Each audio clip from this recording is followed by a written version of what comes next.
네, 북한이 오늘 새벽 강원도 원산 일대에서 무수단 미사일 한 발을 기습 발사했지만은 실패한 것으로 드러났습니다. 네, 발사에는 성공했지만 공중 폭발했거나 상승 도중에 추락했을 가능성이 큰 것으로 보입니다. 네, 국방부 취재기자 연결합니다. 김문경 기자.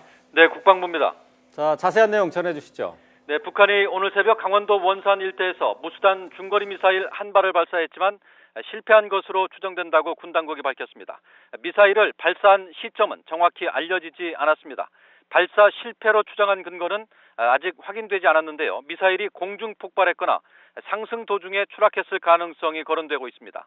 군 당국은 이와 관련해 한미가 여러 가지 정보 자산을 이용해 발사 실패를 확인했다고 전했습니다. 하지만 추가로 발사할 가능성에 대비해 감시 자산을 총동원해서 대비 태세를 늦추지 않고 있습니다. 앞서 북한은 이동식 발사대가 달린 차량을 이용해 최대 사거리 3,000km 이상인 중거리 무수단 미사일 발사를 준비해왔습니다. 오늘이 북한의 최대 명절인 김일성 생일이고 이를 자축하기 위해 미사일을 쏘아 올릴 가능성이 제기된 겁니다. 무수단 미사일은 50기 안팎이 실전 배치된 것으로 알려졌지만 실제 한 번도 시험 사격을 하지 않아 그 성능에는 의문이 제기되어 왔습니다.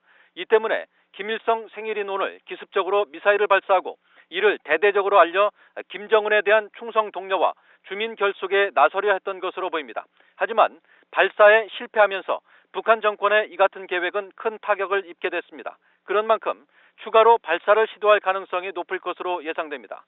김일성 생일을 맞아 금수산 태양궁전을 참배한 김정은은 참배 뒤 곧바로 강원도로 이동해 미사일 발사를 참관했을 것으로 예상됩니다. 북한이 일본 전역은 물론 미군 괌 기지까지 사정권에 넣은 중거리 미사일을 발사하면서도 국제기구에 항행 금지 구역도 선포하지 않아 발사 실패와는 상관없이 대대적인 비난과 함께 추가 제재를 받을 가능성이 높아 보입니다. 한미 군 당국은 북한이 오는 25일 북한군 창건 일과 다음 달 초 노동당 대회 등을 앞두고 추가 도발에 나설 가능성이 높다고 보고 대비 태세를 강화하고 있습니다. 지금까지 국방부에서 YTN 김문경입니다.